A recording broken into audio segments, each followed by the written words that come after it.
Assalamualaikum warahmatullahi wabarakatuh. Hai, apa kabar?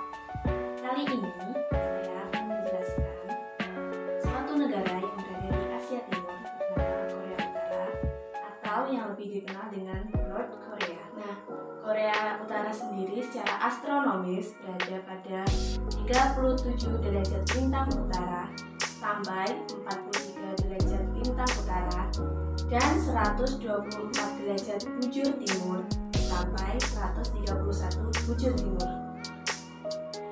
Luas wilayah negara Korea Utara adalah 120.540 km persegi yang terdiri dari 120.410 km persegi wilayah daratan dan 130 km persegi wilayah perairan. Panjang perbatasan keseluruhan adalah 1.673 km dengan panjang 1.416 km berbatasan dengan Republik Rakyat Tiongkok, 238 km dengan Korea Selatan dan 19 km dengan Rusia. Korea Utara mempunyai garis pantai yang tidak rata atau berteluk-teluk sepanjang 2.495 km. Sekitar 80% daratan Korea Utara adalah dataran tinggi dan pegunungan, dan seluruh titik di atas 2.000 meter di semenanjung berada di wilayahnya. Konsentrasi penduduk berada di daerah dataran rendah. Negara Korea Utara sendiri berbatasan dengan Republik Rakyat Tiongkok dan Rusia di bagian utaranya, dan dengan Korea Selatan di sepanjang zona demilitarisasi Korea. Batas barat Korea Utara adalah Sungai Kuning dan Teluk Korea, sementara di timur terdapat Jepang di seberang Laut Timur atau Laut Jepang. Titik tertinggi dari Korea Utara adalah Gunung Pektusan dengan ketinggian 2.744 meter.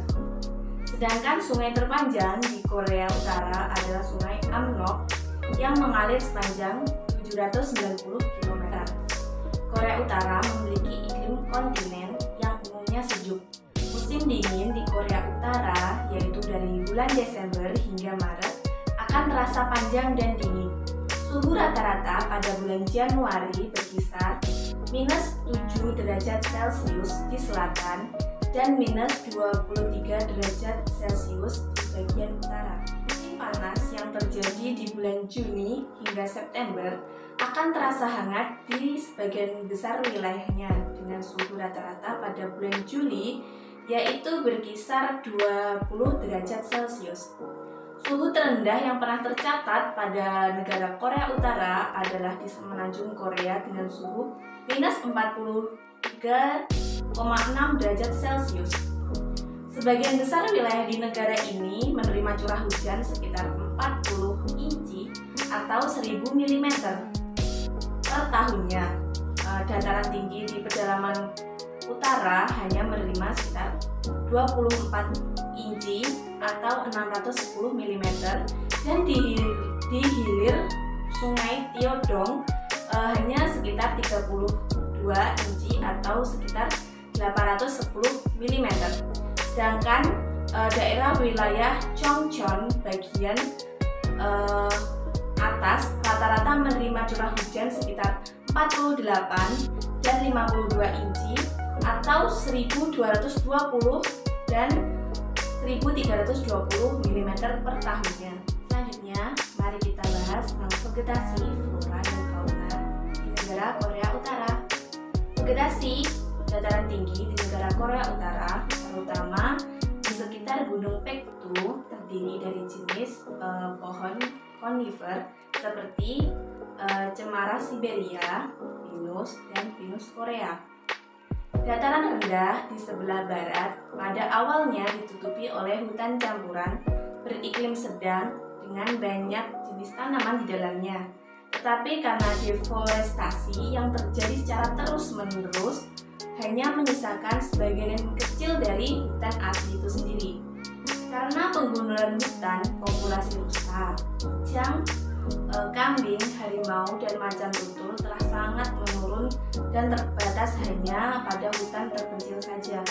Namun, di dataran masih ada terlihat merpati, bangau yang bersarang di dekat area tempat tinggal manusia, dan beberapa jenis unggas air yang bermigrasi dan turun ke sawah-sawah penduduk.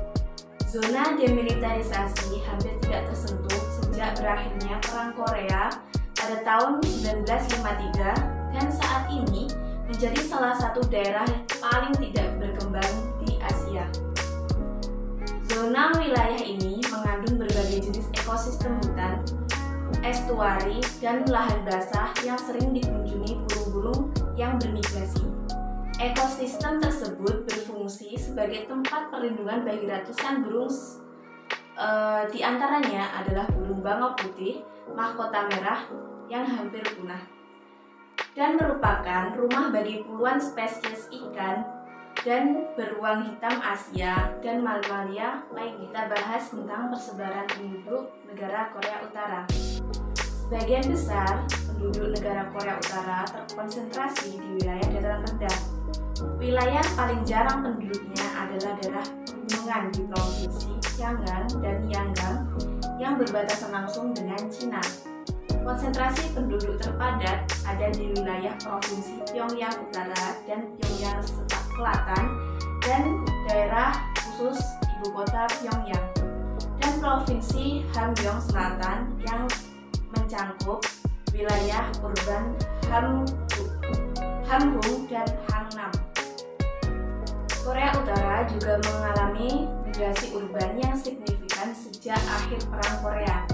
Statistik resmi menunjukkan bahwa 59,6% dari total populasi dikategorikan sebagai masyarakat urban pada tahun 1987 atau jauh lebih tinggi dari figur 17,7% pada tahun 1953. Kita bahas sistem dan bentuk pemerintahan negara Korea Utara. Korea Utara adalah negara yang menyatakan secara sepihak sebagai negara juche atau percaya dan bergantung kepada kekuatan sendiri. Pemujaan terhadap kepribadian Kim Il-sung dan Kim Jong-il dilakukan secara terorganisir. Setelah mengangkat Kim Il-sung pada tahun 1994, ia tidak tergantikan, melainkan memperoleh gelar sebagai Presiden Abadi dan dikuburkan di Istana Memorial Kumsusan di Pyongyang Pusat. Meskipun kedudukan presiden dipegang oleh Kim Il-sung yang telah meninggal, kepala negara de facto adalah Kim Jong-un yang kini menjabat sebagai Ketua Komisi Pertahanan Nasional Negara Korea Utara. Badan Legislatif Korea Utara adalah majelis tertinggi rakyat. Kini diketuai oleh Kim Yong-nam. Tokoh pemerintahan senior lainnya adalah kepala pemerintahan yaitu Kim Yong-il. Selanjutnya adalah perekonomian dari negara Korea Utara. Pendapatan nasional bruto Korea Utara per kapita adalah 1.408 juta won pada tahun 2009 atau sekitar 3,8% dari pendapatan Korea Selatan. Pada tahun 1950-an, ekonomi yang digerakkan oleh Komando Korea Utara mencatat tingkat pertumbuhan sebesar 13,7%, tetapi fokus pengeluaran militer pasca Perang Korea, jatuhnya Uni Soviet, dan kelaparan pada pertengahan 1990 yang menewaskan sekitar 2 juta orang sehingga melumpuhkan ekonomi. Menurut perkiraan pada tahun 2002, sektor utama dalam ekonomi Korea Utara adalah industri, yaitu sebesar 43,1%, diikuti oleh jasa sebesar 33,6% dan pertanian sebesar 23,3%. Pada tahun 2004, diperkirakan bahwa sektor pertanian menyerap 37% dari tenaga kerja, sementara industri dan jasa menyerap sisanya yaitu 63%. Industri utama meliputi produk militer, pembuatan mesin, energi listrik, bahan kimia, pertambangan, perlogaman, sandang, dan pengolahan makanan dan pariwisata. Demikianlah pemaparan saya mengenai negara Korea Utara atau North Korea. Terima kasih. Wassalamualaikum warahmatullahi wabarakatuh.